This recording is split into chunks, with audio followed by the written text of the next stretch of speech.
بسم الله الرحمن الرحيم الحمد لله نحمده ونستعينه ونستغفره ونؤمن به ونتوكل عليه ونعوذ بالله من شرور أنفسنا ومن سيئات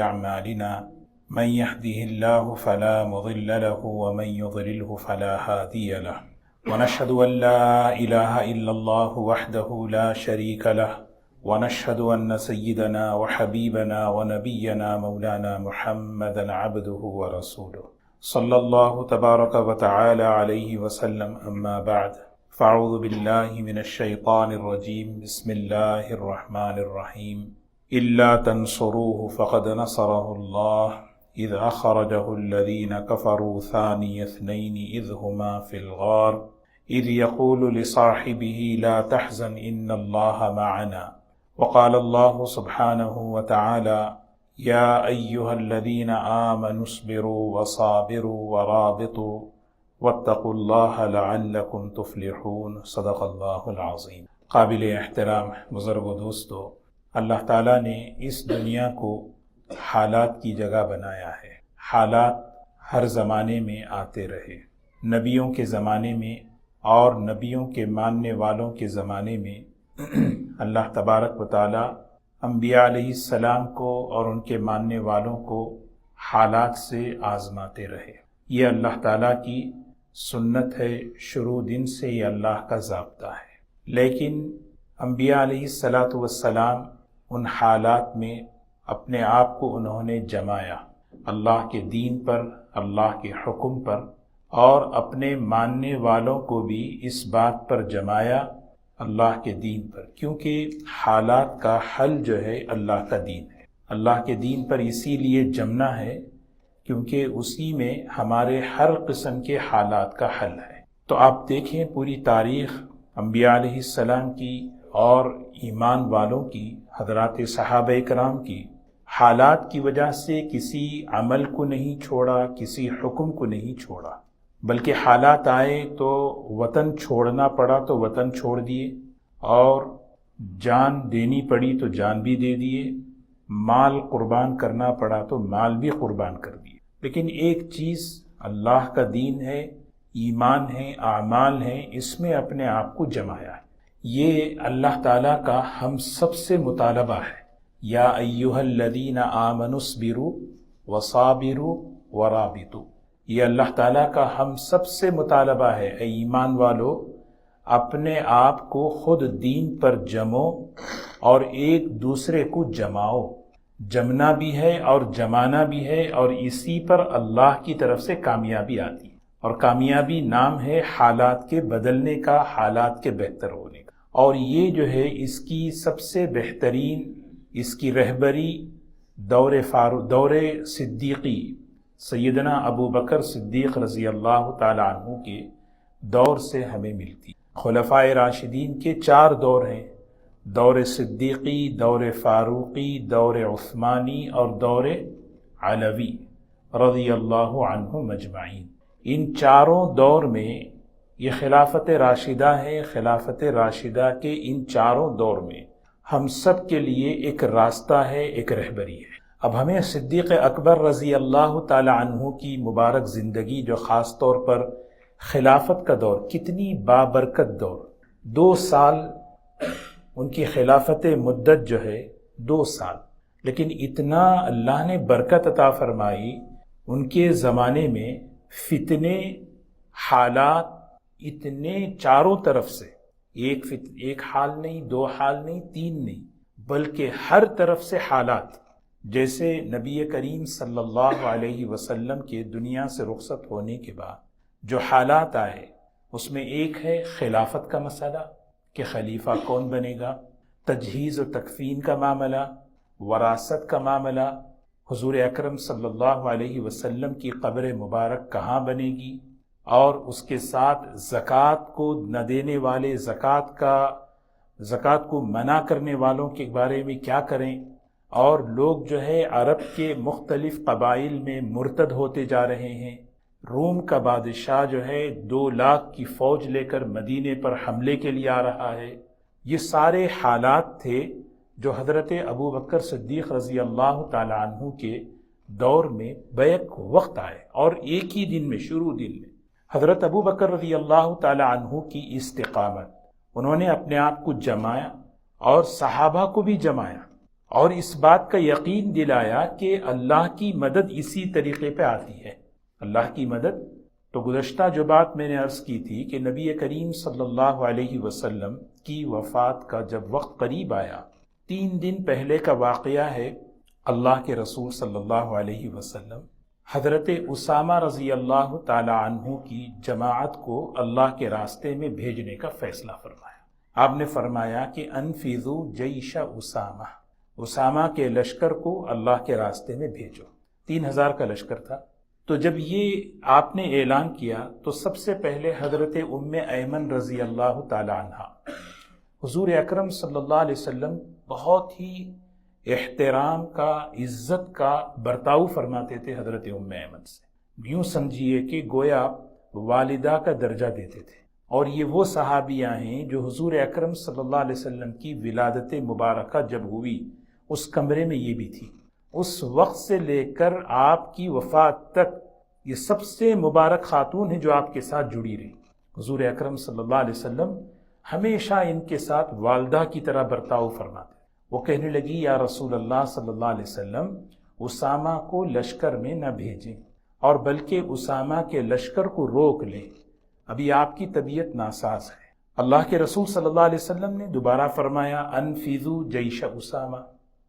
اب صحابہ کرام میں یہ بات چلنے لگی کہ اللہ کے رسول صلی اللہ علیہ وسلم کی طبیعت ناساز ہے، اس موقع پر جو ہے یہ لشکر 3000 صحابہ کرام کا مدینے سے نکل جائے تو کیا ہوگا، پریشان ہوں گے۔ اور اس کے بعد مزید کہ اس لشکر میں بڑے بڑے صحابہ ہیں اور ان کا امیر اسامہ کو بنایا گیا جو ابھی 17 اور 18 سال کے نوجوان ہیں۔ یہ باتیں چلی وہاں پہ تو حضور اکرم صلی اللہ علیہ وسلم سخت بیمار تھے۔ روایت میں آتا ہے کہ اس وقت آپ کے سر پہ پٹی بندھی ہوئی تھی۔ آپ تشریف لائے، مختصر خطبہ حمد و صلات کے بعد آپ نے فرمایا لوگو، میں نے سنا کہ تمہیں اسامہ کی امارت پر اشکال ہے، سوال ہے کہ میں نے اسامہ کو امیر بنایا ہے۔ میں نے جب ان کے والد زید کو امیر بنایا تھا اس وقت بھی لوگوں نے اعتراض کیا تھا، آج بھی تم اس پر اعتراض کر رہے ہو ان کے بیٹے پر۔ فرمایا اس میں خیر ہے، ان کے والد بھی امیر بننے کے لائق تھے، یہ بھی امیر بننے کے لائق ہیں، اور اس میں اللہ کی طرف سے خیر دی گئی ہے۔ اور پھر آپ نے اس موقع پہ فرمایا کہ اس لشکر کو روانہ کرو۔ حضرت اسامہ رضی اللہ تعالی عنہ مدینہ منورہ سے 5 میل فاصلے پر، آج جو ہے وہاں پہ سقایا سلیمان یہ محلہ ہے، اس وقت جو ہے جرف نامی علاقہ تھا، 5 میل مدینہ منورہ سے، وہاں پہ حضرت اسامہ رضی اللہ تعالی عنہ تشریف لے گئے اور اپنا جھنڈا جو ہے انہوں نے گاڑ دیا، اور صحابہ کرام جمع ہونے شروع ہوئے، جس کو کوئی ضرورت ہوتی جاتا آتا، یعنی ایک وقت نکلنے کا طے کر دیا تھا، صحابہ آ رہے ہیں جا رہے ہیں، آ رہے ہیں جا رہے ہیں، جڑتے جا رہے ہیں۔ یہ تھا ہفتے کا دن۔ نبی کریم صلی اللہ علیہ وسلم دنیا سے رخصت ہوئے پیر کے دن صبح میں، ظہر سے پہلے چاش کے وقت تقریباً اس وقت میں۔ تو اتوار کے دن حضرت اسامہ رضی اللہ تعالیٰ عنہ حضور صلی اللہ علیہ وسلم کے پاس آئے کہ بھئی اب کل نکلنا ہے تو مصافحہ کر لوں، دیدار کر لوں، زیارت کر لوں۔ تو جب تشریف لائے تو روایت میں آتا ہے کہ حضرت حضور اکرم صلی اللہ علیہ وسلم کی طبیعت اتنی نڈھال تھی، اتنی کمزور تھی کہ زبان سے کچھ بولا بھی نہیں جا رہا تھا۔ تو حضور اکرم صلی اللہ علیہ وسلم نے حضرت اسامہ کے سر پہ ہاتھ رکھا، گویا دعا دی، اور آسمان کی طرف اشارہ کر کے ان کے سینے پر انگلی رکھی۔ حضرت اسامہ رضی اللہ تعالیٰ عنہ فرماتے ہیں کہ اللہ کے رسول صلی اللہ علیہ وسلم نے مجھے دعائیں دی اور یہ اشارہ کیا کہ اللہ کی مدد تمہارے ساتھ ہے، اب چلو۔ تو حضرت اسامہ رضی اللہ تعالیٰ عنہ آ گئے۔ اتوار کا دن گزرا، پیر کی صبح کو حضور اکرم صلی اللہ علیہ وسلم دنیا سے رخصت ہو گئے۔ تو جو سارا لشکر تھا وہاں سے نکل کر مسجد نبوی میں آ گیا۔ میں گزشتہ ہفتہ حضور اکرم صلی اللہ علیہ وسلم کی وفات کا مختصر سا تذکرہ کیا، کہ حضرت ابو بکر رضی اللہ تعالی عنہ تشریف لائے۔ حضرات صحابہ کے دلوں میں بڑا غم، پریشان تھے صحابہ اکرام، تو وہ ایک آیت پڑھی سورہ آل عمران کی، جو آیت نازل ہوئی تھی غزوہ احد میں، کیونکہ غزوہ احد میں حضور اکرم صلی اللہ علیہ وسلم کے شہید ہونے کی خبر پھیل گئی کہ آپ دنیا سے رخصت ہو گئے، تو صحابہ پریشان ہو گئے کہ اللہ کے رسول صلی اللہ علیہ وسلم شہید ہو گئے۔ تو اس موقع پر آیت نازل ہوئی وما محمد الا رسول قد خلت من قبلہ الرسل افئن مات او قتل انقلبتم علی اعقابکم۔ حضرت ابو بکر رضی اللہ تعالی عنہ نے خطبہ دیا، خطبے میں یہ آیت پڑھی اور سب ساتھیوں کو جمایا۔ حضرت ابو بکر رضی اللہ تعالی عنہ کی استقامت اور آپ کی جو حکمت، آپ نے امت کو جو جمایا اور ان حالات کا جو مقابلہ کیا، ان حالات کو کیسے انہوں نے ان حالات کو کیسے بدلا، یہ اصل میں ہمیں سمجھنا ہے۔ تو حضرت ابو بکر رضی اللہ تعالی عنہ، پھر اس کے بعد جو ہے خلافت کا مسئلہ بھی میں نے گزشتہ عرض کیا کہ آپ جو ہے خلافت پر آپ نے بیعت لی۔ حضرت علی رضی اللہ تعالی عنہ بیعت کرنے میں تھوڑی سی تاخیر کر دی، شکایت تھی تو اس شکایت کو پیش کیا۔ حضرت ابو بکر رضی اللہ تعالی عنہ نے عذر پیش کیا، یہ حضرت تو انہوں نے عذر قبول کر لیا کہ بھئی یہ عذر تھا، اس لیے ہم نے فوراً بیعت لینی پڑی۔ ہاں، ایک روایت میں ایک اور عجیب واقعہ آتا ہے۔ خالد ابن سعید رضی اللہ تعالیٰ عنہ ایک صحابی ہیں، انہوں نے بھی بہت دیر میں بیعت کی حضرت ابو بکر رضی اللہ تعالیٰ عنہ سے۔ تو حضرت ابو بکر رضی اللہ تعالیٰ عنہ کا عمل دیکھیں، سبحان اللہ، کس طرح انہوں نے امت کو جوڑا اور کیسے امت کو جوڑنا چاہیے۔ سیرت کی کتابوں میں آتا ہے کہ فجر کی نماز کے بعد حضرت ابو بکر رضی اللہ تعالی عنہ روزانہ خالد ابن سعید کے گھر جاتے، سلام کرتے، تھوڑی دیر بیٹھتے، پھر واپس آتے۔ ایک دن، دو دن جا رہے ہیں، سلام کر رہے ہیں۔ سلام جو ہے نا، واقعی سلام اگر سنت طریقے پر نیت صحیح کر کے سلام اگر کوئی کسی کو کرے، اللہ اس سلام کی برکت سے دلوں کو صاف کر دیتے ہیں۔ سلام بھی سلام ہونا چاہیے، کسی اور غرض سے نہیں ہونا چاہیے۔ ایک دن، دو دن، تین دن۔ حضرت ابو بکر رضی اللہ تعالیٰ عنہ جب بار بار آنے لگے تو حضرت خالد ابن سعید نے کہا کہ آپ بار بار میرے پاس کیوں آ رہے؟ کیا آپ چاہتے ہیں کہ میں آپ سے بیعت ہو جاؤں، آپ کو امیر مان لوں؟ حضرت ابو بکر رضی اللہ تعالیٰ عنہ کی حکمت دیکھیں۔ حضرت ابو بکر رضی اللہ تعالیٰ عنہ نے فرمایا، میں تو صرف یہ کہنا چاہتا ہوں جس چیز پر مسلمان جمع ہو چکے ہیں تم بھی اس میں آ جاؤ۔ جس چیز پر امت جمع ہو گئی ہے اس چیز پر تم بھی آ جاؤ، میں الگ کیوں رہتے ہیں؟ بس یہی چیز میں کہنا چاہتا ہوں۔ اچھے، بڑی اچھی بات کی، دل پہ لگی۔ انہوں نے کہا میں بیعت کرتا ہوں۔ تو حضرت کہنے لگے کہ پورے مدینے میں مشہور ہے کہ خالد بیعت نہیں کیے، تو لہٰذا میں مسجد میں بیعت کروں گا۔ تو کہنے لگے کہ ظہر کی نماز کے بعد خالد ابن سعید آئے اور آ کر سب کے سامنے حضرت خالد ابن سعید نے حضرت ابو بکر رضی اللہ تعالیٰ عنہ سے بیعت کر لی۔ ایک واقعہ کتابوں میں یہ بھی لکھا ہے، حضرت علی رضی اللہ تعالیٰ عنہ کے زمانے میں جب وہ امیر المومنین تھے، حضرت علی رضی اللہ عنہ کے دور میں ایک آدمی آیا، آ کر کہنے لگا حضرت امیر المومنین، مجھے ایک بات سمجھ میں نہیں آئی کہ یہ انصار اور مہاجرین کو ہو کیا گیا تھا۔ آپ نے پوچھا کیا بات ہے؟ آپ کے رہتے ہوئے انہوں نے ابو بکر کو آگے بڑھا دیا۔ آپ ہیں آپ کتنے بڑے خاندان کے گروپ اسی طرح بنتے ہیں، یعنی تفاضل، ایک دوسرے پہ فضیلت دینا۔ حضرت علی رضی اللہ تعالی عنہ، اللہ اکبر، بڑی فراست، بڑی حکمت، یہ آدمی کہہ کیا رہا ہے؟ کہنے لگے کہ میں کیا ہوں؟ اچھا، حضرت علی رضی اللہ عنہ نے دو کام کیے۔ سب سے پہلے فرمایا کہ اگر تو مسلمان نہیں ہوتا میں تجھے ایسی سزا دیتا کہ لوگ یاد رکھتے، اور ہمیشہ میں تجھے ڈرا کے رکھوں گا، میرے سامنے جب بھی آئے گا تیری ہمت نہیں ہوگی اس طرح کی بات کرنے کی۔ اور پھر فرمایا کیسے میں ابو بکر پہ فضیلت حاصل کروں؟ اللہ نے ان کو فضیلت دی چار چیزوں میں۔ نبی کریم صلی اللہ علیہ وسلم کی حیات میں امامت پر کھڑا کیا حضور صلی اللہ علیہ وسلم، اسلام کے ظاہر کرنے میں، اسلام کے لانے میں پہل کی، ہجرت کرنے میں پہل فرمائی، اور پھر فرمایا اِلَّا تَنْصُرُوهُ فَقَدْ نَصَرَهُ اللَّهُ۔ اللہ تعریف کر رہے ہیں حضرت ابو بکر کی قرآن. تو بہرکیف حضرت ابو بکر رضی اللہ تعالی عنہ جب خلیفہ بنے، امت جب متفق ہو گئی، اب حالات ہیں. سب سے بڑا جو حال ہے، سب سے بڑی جو چیز، دین کی حفاظت.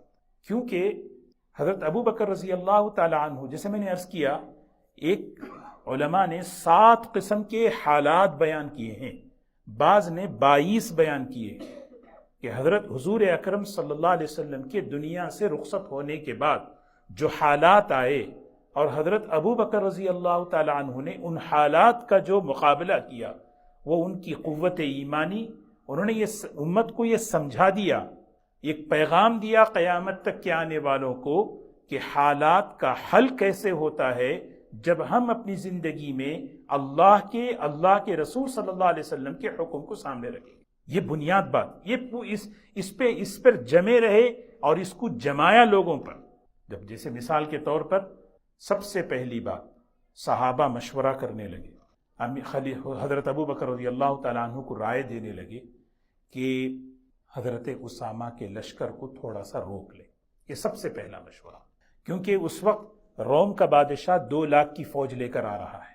مدینہ اگر جو ہے 3000 لشکر صحابہ کے چلے جائیں، مدینہ اگر خالی ہو تو کیا ہوگا؟ آپ یہاں پہ حضرت ابو بکر رضی اللہ تعالیٰ عنہ نے فرمایا، اچھا کیسی تم بات کر رہے ہو؟ جس چیز کو اللہ کے رسول صلی اللہ علیہ وسلم نے حکم دیا ہے، اس چیز کو میں کیسے روکوں؟ اللہ کے رسول صلی اللہ علیہ وسلم نے فرمایا. پھر بعض صحابہ کہنے لگے امیر بدل دے. ابو عبیدہ ہیں، حضرت عثمان ہیں، دوسرے صحابہ ہیں. حضرت ابو بکر رضی اللہ تعالیٰ عنہ نے فرمایا، کیسی بات کر رہے ہو؟ جس شخص کو حضور اکرم صلی اللہ علیہ وسلم نے امیر بنایا، اس کو میں کیسے بدل دوں؟ ایک روایت میں ہے کہ حضرت عمر رضی اللہ تعالیٰ عنہ نے فرمایا، مشورہ کر لیں. اب مشورہ ہو رہا ہے تو حضرت ابو بکر رضی اللہ تعالیٰ عنہ نے فرمایا، منصوصات میں مشورہ نہیں ہوتا. جو چیزیں نص کہتے ہیں، قرآن میں، حدیث میں، نبی کریم صلی اللہ علیہ وسلم کے زبان سے جو چیز نکل گئی، اس میں مشورہ نہیں ہے. بھائی عشاء پڑھے نہیں پڑھے مشورہ کر لیں، آپ کیا کہیں گے؟ بھائی آپ دماغ صحیح ہے آپ کا، یعنی ایک سنت ہے، اس سنت پر عمل کریں نہیں کریں مشورہ کر لیں. کہیں کہ کیا بات ہے؟ اللہ کے رسول صلی اللہ علیہ وسلم، بڑی عجیب بات حضرت ابو بکر رضی اللہ تعالیٰ عنہ نے فرمائی کہ حالات ایسے ہیں. حضرت عمر رضی اللہ عنہ نے فرمایا، حالات ایسے ہیں، تھوڑا سا ہم مشورہ کر لیں اس چیز پر. فرمایا یہ بڑا غور سے سننے کا، سمجھنے کا جملہ ہے. حضرت ابو بکر رضی اللہ تعالیٰ عنہ نے اس جملے کے ذریعے بڑا بہترین ہمیں سبق دیا اور سمجھایا. فرمایا جس وقت حضور صلی اللہ علیہ وسلم اسامہ کے لشکر کو بھیجنے کا اور اسامہ کو امیر بنانے کا حکم دیا، وہ وحی کا دور تھا. اور وحی جب اترتی ہے، وہ پورے قیامت تک کے حالات کو سامنے رکھ کر اس کا حل دیتی ہے. سمجھ رہے ہیں بات؟ وحی اتر رہی ہے اس دور میں، حضور صلی اللہ علیہ وسلم وحی کے ذریعے حکم دے رہے ہیں. کیونکہ آپ جو بھی کہتے ہیں وحی کے ذریعے کہتے ہیں، اپنی طرف سے نہیں کہتے. ہاں، ایسا نہیں ہے کہ نہیں بعد میں حالات بدلنے والے ہیں، چینج کر لیں گے، امیر بدل دیں گے، یا جو ہے تھوڑے دن کے بعد بھیجیں گے. پھر حضرت عمر رضی اللہ تعالیٰ عنہ، دوسرے صحابہ کہنے لگے، اے خلیفۃ رسول اللہ، اے اللہ کے رسول صلی اللہ علیہ وسلم کے خلیفہ، ذرا سا دیر کر لے. عجیب جملہ فرمایا کہ مدینے کی عورتیں کیا، بچے ہیں، بوڑھے ہیں، اور پھر یہاں تک فرمایا کہ امہات المومنین ہیں. تو ابو بکر رضی اللہ تعالیٰ عنہ نے فرمایا، ایک طرف مدینے کی عورتیں اور امہات المومنین ہیں، اور ایک طرف اللہ کا دین ہے. اگر دونوں میں اگر مقابلہ ہو تو میں اللہ کے دین کو مقدم رکھوں گا. پھر آگے ایک اور جملہ فرمایا میں اسامہ کے لشکر کو ہر حال میں بھیجوں گا، یہاں تک کہ میں شہید کر دیا جاؤں، مدینے کی عورتیں شہید کر دیے جائیں، امہات المومنین شہید کر دیے جائیں. اس حیات الصحابہ میں یہ واقعہ لکھا ہے.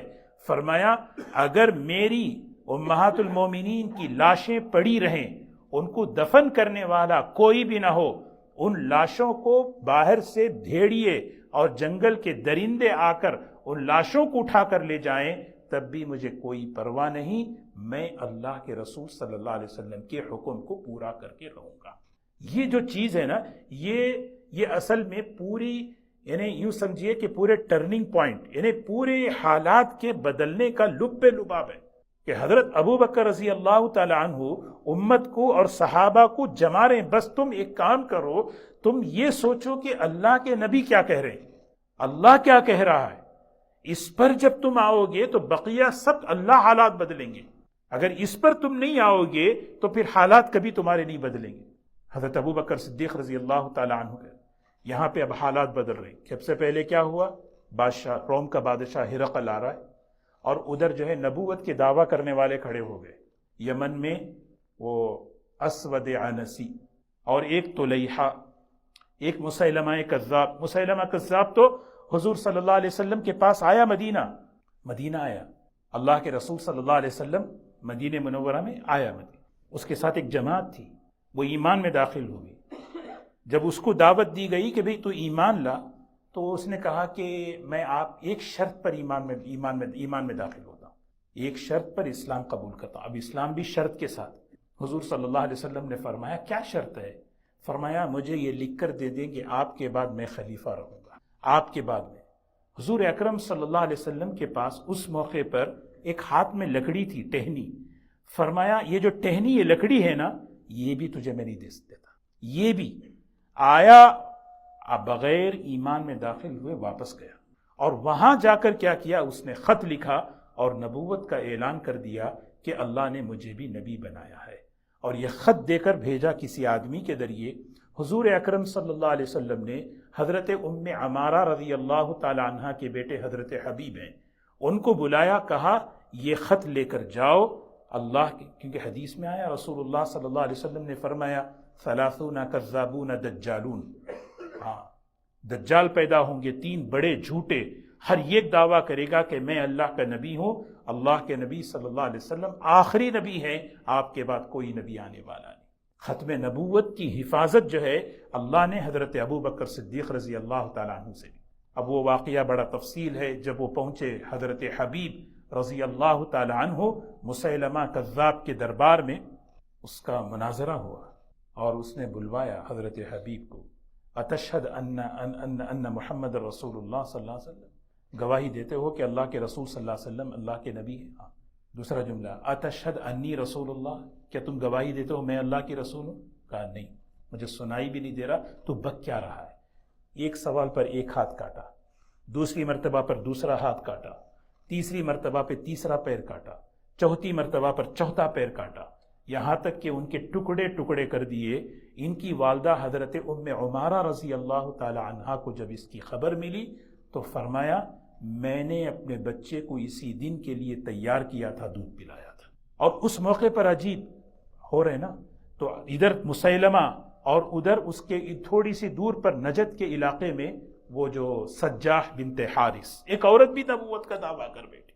نبوت کا سوچیں، اسود عنسی، مسیلمہ کذاب، یہ دونوں حضور صلی اللہ علیہ وسلم کے زمانے میں انہوں نے نبوت کا دعویٰ کیا۔ اسود عنسی جب دعویٰ کیا تو حضرت فیروز دیلمی رضی اللہ تعالیٰ عنہ کو حضور صلی اللہ علیہ وسلم نے بھیجا، اور وہ وہاں اس کو مارنے کے بعد جب وہ خوشخبری لے کر آئے، ادھر اللہ کے رسول صلی اللہ علیہ وسلم دنیا سے رخصت ہو چکے تھے، حضرت ابو بکر رضی اللہ تعالیٰ عنہ کو اس کی خبر۔ یہ بھی بڑا عجیب واقعہ اسود عنسی کو جو ہے۔ اور یہ طلیحہ، اللہ تعالیٰ ہدایت دینے والے ہیں، طلیحہ آخر بعد میں ایمان میں داخل ہو گئے، ہاں۔ اور سجاح، یعنی بعض ان دونوں کے واقعات ایسے ہیں کہ یہاں کہہ بھی نہیں سکتے، ایسے یعنی بیہودہ فحش واقعات۔ دونوں، مسیلمہ نے سجاح کو بلایا، کہنے لگے اچھا تو بھی اللہ کا نبی، تو بھی اللہ کی نبی، میں بھی اللہ کا نبی، ذرا ہم ڈسکس کر لیں، مناظرہ کر لیں، آ جاؤ۔ مناظرے کے لیے جمع ہوئے۔ جب مناظرے کے لیے جمع ہوئے تو مسیلمہ نے کہا کہ ہمیں تنہائی میں مناظرہ کرنا ہے۔ ایک بہترین خیمہ لگایا گیا، ہر قسم کی بے حیائی کی چیزیں اندر رکھی گئیں، اور وہاں جا کر ان دونوں نے بدکاری کی، اور باہر یہ طے کر کے نکلے کہ ہم دونوں ایک وقت میں، اس وقت میں نبی ہیں، نکاح کر رہے ہیں، اور نکاح کیے۔ عجیب بات ہے نا، سب صحابہ کہتے تھے سب سے بابرکت مہر اسلام میں حضرت ام سلیم رضی اللہ تعالیٰ عنہ کا، کان صداقہا الاسلام، سب سے بہترین مہر حضرت ام سلیم کا جب نکاح حضرت طلحہ سے ہوا تو حضرت طلحہ نے فرمایا، وہ ابھی ایمان میں داخل نہیں ہوئے تھے، تو نکاح کرنا چاہتی ہوں، تیار ہوں، لیکن شرط یہ ہے کہ اسلام قبول کرو۔ یہ اسلام تم مجھے مہر میں دے دو. یہ مہر صحابہ کہتے تھے بڑا بابرکت مہر تھا، اور بدترین انسانی تاریخ کے اندر مہر جو ہے یہ مسیلمہ کذاب اور سجاح کا تھا. مہر کیا تھا پتہ ہے؟ کہا کہ بھئی ہمارا نکاح ہو گیا ان سے، اور یہ مسیلمہ کہتا ہے کہ ہم نے مہر میں فجر اور عشاء معاف کر دی ہے ان کی. یعنی سوچیں، فجر اور عشاء معاف ہو گئی ان کی، اللہ معاف کر دے. تو بہرحال یہاں پہ حضرت خالد بن ولید رضی اللہ تعالیٰ عنہ ایک جماعت لے کر گئے ہوئی. حضرت وحشی، ان کے دل میں تمنا تھی اللہ کے رسول صلی اللہ علیہ وسلم کے چچا کو میں نے شہید کیا ہے، میں ایسا کام کروں کہ جس سے اللہ کے رسول صلی اللہ علیہ وسلم کو خوشی ہو جائے ان کے دل میں، اور وہی ذریعہ بنے مسیلمہ کذاب کو قتل کرنے کا جاننا میرا. تو بہرکیف ایک طرف جو ہے بادشاہ ہرقل کا بادشاہ، دوسری طرف یہ جو ہے نا نبوت کے دعویٰ کرنے والے، اور تیسری طرف ارتداد کہتے ہیں نا، ارتداد کی لہر. کتابوں میں لکھا ہے عرب جو ہے ارتداد کی بھٹی بن چکی تھی. عجیب ایک بات یاد آئی، بلکہ حضرت مولانا ابو الحسن علی ندوی رحمۃ اللہ علیہ کی ایک کتاب ہے 30 پیج میں، عربی میں ہے، ابھی اس کا ترجمہ نہیں ہوا. ردۃ لا ابا بکر لہا، یہ جملہ ہے. ردۃ بڑا یاد کر لینے کا جملہ ہے. 2 جملے آج میں آپ کو عرض کروں گا، ذہن میں رکھ لیں. ردۃ، ارتداد کی لہر چل رہی ہے، کوئی آج ابو بکر اللہ ہمیں دے دے. ارتداد کی لہر چل رہی ہے، آج کوئی ہے ابو بکر؟ حضرت ابو بکر دیکھیں آج کیسی ارتداد کی لہر چل رہی. حضرت ابو بکر رضی اللہ تعالی عنہ، ارتداد ایک قسم کا ارتداد کیا ہوا، لوگ بالکل دین سے پلٹ گئے بالکل. دوسرا ارتداد، یہ جو جتنے نبوت کا دعویٰ کرنے والے تھے ان کے ساتھ چلے گئے، کہتے تھے ہم اللہ کو مانتے ہیں لیکن نبی بنا لیے ان کو. اور تیسرا ارتداد، ہم مسلمان ہیں، نماز پڑھتے ہیں، روزہ رکھتے ہیں، لیکن زکوٰۃ نہیں دیتے، زکوٰۃ نہیں دیتے. حضرت ابو بکر رضی اللہ تعالیٰ عنہ نے فرمایا میں مقابلہ کروں گا. حضرت عمر رضی اللہ عنہ آ گئے، حدیثیں سنا رہے. حضرت ابو بکر رضی اللہ عنہ کو حدیث سنا رہے. آپ اس آدمی سے کیسے مقابلہ کرو گے جو زبان سے لا الہ الا اللہ کہتا ہے؟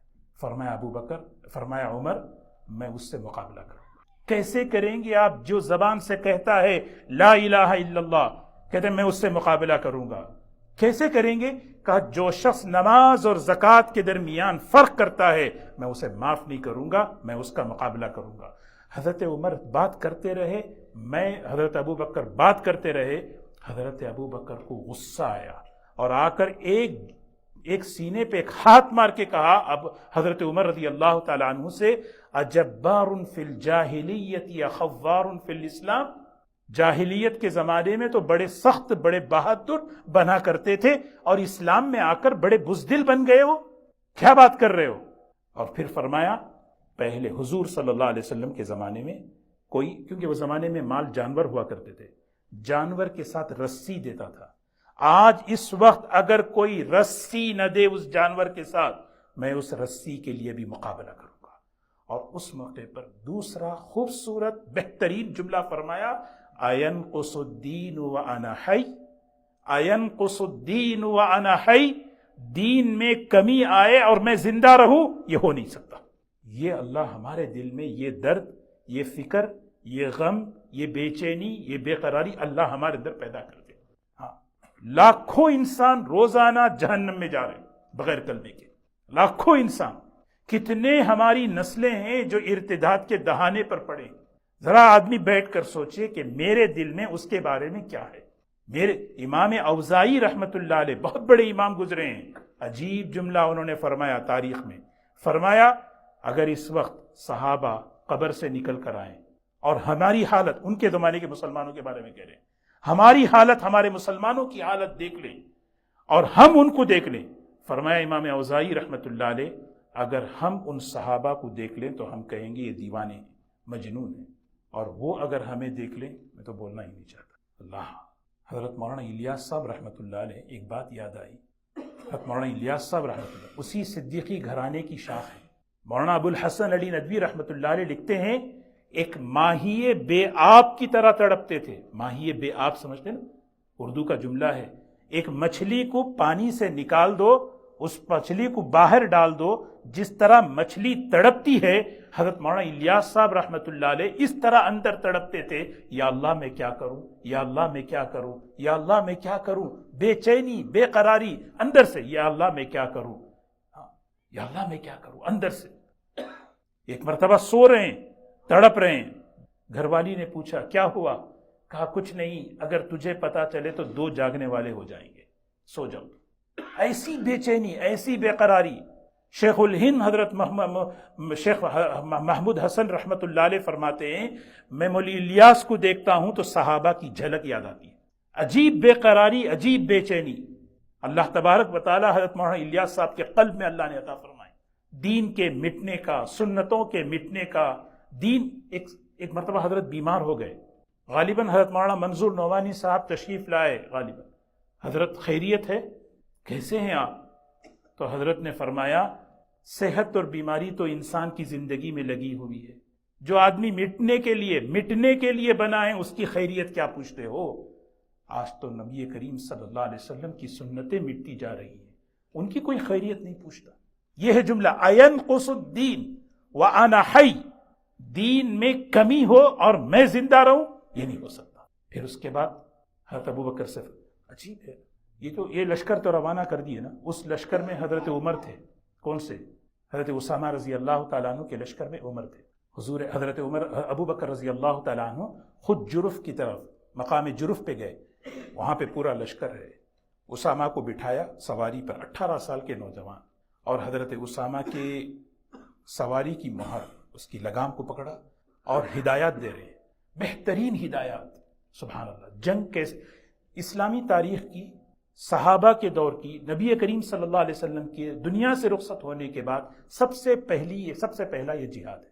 اس جہاد کے اصول بیان کر رہے ہیں، فرمایا امانت میں خیانت نہیں کرنا، دھوکہ نہیں دینا، کسی عورت پر، کسی بچے پر، کسی بوڑھے پر حملہ نہیں کرنا۔ کوئی آدمی کسی عبادت میں مشغول ہے، غیر کی بھی عبادت میں، اس کو جو ہے نا وہاں پہ اس کو جو ہے اس کو چھیڑنا مت، اور کوئی درخت ہیں، کوئی جو چیزیں اس کو کاٹنا مت۔ اور پھر آگے فرمایا جو جانور جس سے تم فائدہ اٹھاتے ہو، ان جانوروں کو بھی جو ہے نا تم کیا کرنا، ان کو بھی میں نہیں مارنا۔ تقریباً 10 چیزیں ہیں حضرت ابوبکر رضی اللہ تعالیٰ عنہ یہ روانگی کی بات کر ہدایات دے کر بھیج رہے ہیں۔ حضرت اسامہ رضی اللہ تعالیٰ عنہ نکل رہے تھے، اسامہ ہیں 18 سال کے، حضرت ابوبکر خلیفہ ہیں، فرمایا اسامہ اگر تم اجازت دو عمر کو اپنے پاس رکھ لو۔ سوچیں اسامہ کو سے کریں، اگر تم اجازت دو عمر کو اپنے پاس رکھ لو، مجھے عمر کی ضرورت ہے۔ آپ امیر ہے؟ کہا، فرمایا نہیں، تم اس جماعت کے امیر ہو۔ فرمایا ٹھیک ہے۔ حضرت عمر رہ گئے۔ کتابوں میں آتا ہے مدینے میں 150 لوگ تھے، قریبی قبائل کے لوگ جو ہے نا، وہاں پہ بھی جب ارتداد شروع ہوا تو حضرت ابوبکر رضی اللہ عنہ نے فرمایا حضرت عمر سے، عمر چلو، کتنے لوگ ہیں جمع کرو۔ کہا امیر المومنین کیا بات ہے، اب کیسے، کیا ہوگا؟ مدینے میں سب جماعت تو چلی گئی ہے، اب ہم تقریباً 150 لوگ باقی ہیں، ان کو بھی آپ کہہ رہے ہیں کہ اب اس موقع پہ فرمایا، پھر تم نرمی کی بات کرتے ہو، بزدلی کی بات کرتے ہو۔ حضرت عائشہ رضی اللہ تعالیٰ عنہ فرماتی ہیں مدینے میں 3 دن ایسے گزرے، پورے مدینے میں ایک مرد بھی نہیں تھا، مدینے میں 3 دن ایسے گزرے ایک مرد نہیں تھا۔ آپ سوچیں، میں آپ کو یہ بات اس لیے عرض کر رہا ہوں کہ اس کے بعد جو حالات بدلے نا، 2 مہینے کے اندر، 1-2 نہیں، 2 مہینے کے اندر جو سطح حضور صلی اللہ علیہ وسلم دنیا سے رخصت ہوتے وقت دین کی امت کی تھی، وہی سطح حضرت ابوبکر رضی اللہ تعالیٰ عنہ 2 مہینے کے اندر لا کر رکھی ہے، وہی 2 سطح۔ پھر اس کے بعد کام ہوئے جمع قرآن کا، پھر دوسرے مسائل کا، صرف 2 مہینے۔ اور عجیب، حضرت 18 سال کے نوجوان ہیں، ان کی سیرت پڑھیں۔ حضرت اسامہ رضی اللہ تعالیٰ عنہ جب وہ 3000 کا لشکر لے کے جا رہے تھے نا، سبحان اللہ، حضرت ابوبکر رضی اللہ تعالیٰ عنہ کی فراست دیکھیں۔ یہ جو آپ نے کہا سب نکلو، کوئی نہیں رہے یہاں پہ، سب نکلو یہاں پہ، اس میں بڑی حکمت ہے۔ دشمن یہ سوچ رہا ہے باہر اتنا بڑا لشکر ہے تو مدینے میں کتنا ہوگا، سمجھ رہے ہیں آپ؟ یہ کیا کہتے ہیں، فراست ہے، ہاں فراست ہے۔ باہر جب اتنا لشکر تو مدینے میں کتنا ہے۔ اور حضرت اسامہ رضی اللہ تعالیٰ عنہ جب جماعت لے کے گئے نا، بڑا عجیب معاملہ کیا انہوں نے، کہا یہ 3000 کے لوگ ہیں نا، 3000 ایک ساتھ نہیں چلیں گے، جماعتیں بنا دی انہوں نے، جماعتیں مجھے یاد نہیں ہے، میں کہیں دیکھا نہیں کہ کتنی جماعتیں، کتنے افراد کی جماعتیں گروپ بنا دیے، فرمایا ایک آگے، تھوڑے ڈسٹنس کے بعد لوگ چل رہے ہیں، سمجھ رہے؟ جس علاقے سے، اور اللہ کی مدد ایسی تھی، وہ جو 100 کا مجمع تھا وہ لاکھوں میں اللہ دکھا رہے تھے، یہ اللہ کی غیبی نصرت۔ اور جہاں سے جا رہے تھے، یہ ارتداد جو پھیلا نا، یہ عجیب، لوگ پریشان ہو گئے تھے۔ طائف والوں کے بارے میں آتا ہے، جب انہوں نے دیکھا بھئی ہر طرف سب مرتد ہو رہے ہیں، دین سے پھر رہے ہیں، تو وہاں کے لوگوں نے کہا یار ہم تو بہت آخر میں اسلام میں داخل ہوئے، پہلے مرتد ہو جائیں یہ اچھی بات نہیں، ویٹ کر لیں گے مکے والے مدینے والے کیا کرتے ہیں دیکھیں، وہ اگر پلٹ جائیں نا ہم بھی پلٹیں گے۔ ایک طائف بچا رہا، یمن، نجد، عمان، اور پھر کون سا، بحرین، یہاں سب ان علاقوں کے اندر ارتداد، یہ جماعتیں جب چلی نا، اللہ اکبر، ایسا روپ پڑا کہ وہ جو ہے ہرقل، وہ فوج کے حساب ڈالنے والے ہوتے ہیں، پہلے اس زمانے میں تو الگ ہے، اس زمانے کتنی اس لشکر کی فوج کتنی ہے، وہ انہوں نے حساب دانوں سے کہا کہ حساب تو لگاؤ، اس واری جو فوج ہے وہ کتنی ہے، وہ حساب لگانے سے عاجز ہو گئے کہ ہر تھوڑے دور پر جو ہے نا لشکر ہی لشکر، جہاں جا رہے ہیں اذان ہو رہی ہے، جماعت ہو رہی ہے، وہاں پہ جا رہے ہیں۔ تو اس طرح چلنے پر لوگ دیکھے بھائی اللہ اکبر، اتنے مسلمان ہیں، ارتداد، مطلب پھر اسلام میں دوبارہ داخل ہونے لگے، اور ہرقل پر ایسا روپ پڑا کہ وہ جہاں سے آیا تھا وہیں سے وہ واپس نکل گئے۔ خلاصہ کیا ہے، میں اپنی بات عرض کر کے اپنی بات ختم کروں۔ بڑی بہترین بات، حضرت مولانا یوسف صاحب رحمۃ اللہ علیہ، جو بڑی عجیب سیرت کا لب لباب اور خلاصہ جو حضرت نے بیان فرمایا، تین باتیں ہیں۔ سب سے پہلی بات، بڑی عجیب بات فرمائی، اللہ تبارک و تعالی حضرت ابو بکر رضی اللہ تعالی عنہ کے اس عمل پر اللہ نے 3 دروازے کھولے، 3 اللہ نے دروازے۔ سب سے پہلے اللہ نے جتنی پریشانیاں تھیں ان پریشانیوں کے دور ہونے کا غیبی نظام اللہ نے بنایا، ساری پریشانیاں دور۔ دوسرا، اللہ نے مسلمانوں کی ضرورتوں کے پورا کرنے کا اللہ نے غیب سے انتظام فرمایا۔ ضرورتیں کیسی پوری ہوئی؟ 2 سال میں۔ پھر اس کے بعد فتوحات، 20 سال کے عرصے میں اللہ نے صحابہ کے قدموں پہ اتنی دولت اللہ نے دی، اگر صحابہ 200 سال بھی کماتے تو اتنا نہیں ملتا تھا جتنا 20 سال کے عرصے میں اللہ نے ان کو دیا۔ 20 سال کا عرصہ، حضرت ابو بکر رضی اللہ عنہ، حضرت عمر رضی اللہ عنہ، حضرت ان کی خلافت، ان کی فتوحات، یہ سارے اگر فتوحات میں اگر ہم دیکھیں، صحابہ کو اللہ نے اتنا دیا، اگر کوئی واقعی کماتا تو بھی اتنا نہیں ملتا تھا۔ یہ 2 چیزیں۔ تیسرا، اللہ تبارک و تعالیٰ نے دین کے پھیلنے کا نظام بنایا، دین پھیلتا رہا، پریشانیاں دور ہوتی رہیں، اور اللہ تبارک و تعالیٰ ان کی ضرورتوں کو پورا کرتے رہے۔ یہ ایک چیز کیسے؟ ہمیشہ اس بات کو کہ نبی کریم صلی اللہ علیہ وسلم، یہ بات دیکھیں نا، مشورہ دینے والے حضرت عمر رضی اللہ عنہ کیسا، یہاں ایک بڑی عجیب بات یہاں پہ علماء نے لکھی ہے، کوئی بڑا جب کوئی بات کہے سمجھ میں نہیں آئے تب بھی مان لینا چاہیے۔ بڑا جب کوئی بات کہے، اپنا شیخ، اپنے استاد، اپنے بڑے، اپنے کوئی والد ہو، کوئی بھی ہو، حضرت عمر رضی اللہ عنہ کو سمجھ میں نہیں آ رہی تھی حضرت ابو بکر رضی اللہ عنہ کی بات، اور حضرت ابو بکر رضی اللہ عنہ ایک بات پہ جمع ہیں، نہیں بھیجنا ہے، اسامہ ہی امیر ہیں، نہیں اب جائیں گے سب، مدینہ خالی کریں گے۔ حضرت عمر رضی اللہ عنہ حدیث پیش کر رہے ہیں، ہے نا بات، پھر حضرت عمر رضی اللہ تعالیٰ عنہ آگے فرماتے ہیں، ابو بکر کا یہ جو فیصلہ تھا، ابو بکر کی جو استقامت تھی، واقعی اللہ نے میرے دل میں شرح صدر کر دی کہ واقعی ابو بکر کا یہ اقدام، یہ عمل واقعی صحیح تھا اس وقت۔ بعض مرتبہ وقت پر بڑوں کی بات سمجھ میں نہیں آتی، یہ کہہ کیا رہے ہیں، ماننے میں اتنی برکت ہوتی ہے، آگے اس کے فائدے معلوم ہوتے ہیں، واقعی اس میں کتنا بڑا فائدہ ہے۔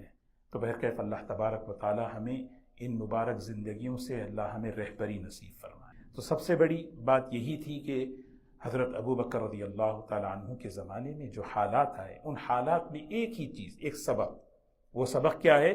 انہوں نے یہ دیکھا اللہ کا حکم، اللہ کے رسول صلی اللہ علیہ وسلم کی بات، اس کو میں سامنے رکھوں گا، اللہ اپنی مدد سے حالات درست کر دیں گے۔ بس کیونکہ اللہ کی مدد سے ہمارے حالات درست ہوتے ہیں. ہاں بس یہی چیز ہے. اور دو باتیں جو میں نے عرض کی آج کے درس میں خاص طور پر، ایک ہے کہ ابو ردت لا ابا بکر لہا، ایسا ارتداد چل رہا ہے، اس کے لیے ابو بکر چاہیے. کیا مطلب؟ وہ مزاج، وہ جذبہ، وہ ولولہ، وہ اندر سے کڑھن، وہ اندر سے فکر. اور کیا فکر؟ اَيَنْقُصُ الدِّينُ وَأَنَا حَيٌّ، دین مٹتا رہے اور میں زندہ رہوں. نہیں ہونا، دین مٹتا رہے زندہ نہیں. اسی لیے ہمیشہ کبھی بھی اللہ کا دین کہیں بھی مٹ رہا ہو، سنتیں چھوٹی جا رہی ہوں، اندر سے اللہ یا اللہ اس کو زندہ فرما، یا اللہ. دیکھیے نا، ایک اصول ہے، $100 اگر ہمارے چلے جائیں، ایک دن، ایک ہفتہ، ایک مہینہ یاد رہتا ہے میرے $100 مس ہو گئے، پتہ نہیں کہاں گئے پتہ نہیں. آدمی یاد کرتے رہے. کیوں؟ اس لیے کہ اس پر ہمارا وقت لگا. یہ حضرات صحابہ اکرام، ان کا اللہ کے دین کے ساتھ، اور خاص طور پہ حضرت ابوبکر رضی اللہ تعالیٰ عنہ، اپنی پوری زندگی اور اپنی پوری دنیا اس پر لگا دی تھی. ایسی بات ہے، دل کے اندر دین کی عظمت تھی، ایسی عظمت تھی کہ بس اللہ کا دین مٹے، اللہ کا دین میں کمی آئے، یہ برداشت نہیں. اللہ تبارک و تعالی ہم سب کو یہ فکر نصیب فرمائے، یہ درد نصیب فرمائے، یہ بے قراری نصیب فرمائے. اپنی ذات کو بھی دیکھنا، اپنے اندر، اپنی کمیونٹی کے اندر، اس کو دیکھ کر ہمیں اللہ سے مانگنا، اور اپنے اعتبار سے ہم فکر کرنا ہے. خاص طور پہ یہ جو دور ہے، یہ دور، حالات تو اپنی جگہ ہیں، لیکن سب سے بڑی جو آزمائش کا دور ہے یہ ارتداد کا دور. اس ارتداد کے دور میں ہم کیسے کام کریں، ہم کیسے کام کریں، اس کو سوچنا ہے. کس قسم کے ذریعے سے آج ہمارے ایمان پر حملے ہو رہے ہیں. اور حضرت ابوبکر رضی اللہ تعالیٰ عنہ 1 by 1 نہیں، ایک وقت میں آپ نے جو ہے سب چیزوں پر جو ہے نا قدم اٹھایا. کیونکہ ہے نا، اور یہ سب سے بڑی چیز علماء فرماتے ہیں 2 چیزیں ہیں، ایک حفاظت دین، ایک اشاعت دین. دین کی حفاظت اور دین کی اشاعت دونوں بڑے کام ہیں. اور دین کو پھیلانا یہ بہت آسان ہے، یہ ہم میں سے ہر ایک کر سکتا ہے. حفاظت دین یہ بہت بڑی چیز ہے. ہاں، عقائد کی حفاظت ہو، ختم نبوت کی حفاظت ہو، دین کی حفاظت ہو، سنتوں کی حفاظت ہو. حفاظت کا مطلب دین میں کوئی کمی بیشی نہ آئے، کیونکہ کمی بیشی ہو وہی چلتی رہے گی. کوئی چیز ایڈ کر دیں وہی چیز چلے گی، کوئی چیز کم کر دیں وہی چلے گی. اس لیے جو ہے نا حفاظت دین بہت اہم، ہاں بہت. اسی لیے غیروں کو اسلام میں داخل کرنا بہت بڑی چیز ہے، لیکن اس سے پہلے اپنوں کو ارتداد سے بچانا، اپنوں کو مرتد ہونے سے بچانا. حضرت ابوبکر رضی اللہ تعالیٰ عنہ کی خلافت میں اگر ہم دیکھیں، ان کی دور میں حضرت نے سب سے پہلے جو ایکشن لیا وہ کیا ہے؟ ایک طرف حضرت اسامہ کے لشکر کو بھیجا، دوسری طرف جو مرتد ہوئے ہیں، دین سے پھر رہے ہیں، ان کی طرف جو ہے آپ نے فکر کی کیسے وہ دین پر واپس آئیں. پہلے اچھا ایک جماعت آئی، ہم توبہ کرتے ہیں، ہم اسلام قبول کرتے ہیں. آپ نے فرمایا ٹھیک ہے تمہارا اسلام قبول ہے، لیکن وہاں جاؤ، خالد بن ولید کے ساتھ وہ جماعت میں شامل ہو جاؤ، مسیلمہ کذاب کے ساتھ مقابلہ ہو رہا ہے. اور وہ لوگ گئے وہاں پہ، کچھ لوگ آگے چلے گئے، کچھ لوگ وہیں پہ مرتد، ان کو سزا دی گئی. تو بہرکیف اللہ تبارک و تعالی ہم سب کو عمل کی توفیق نصیب فرمائے.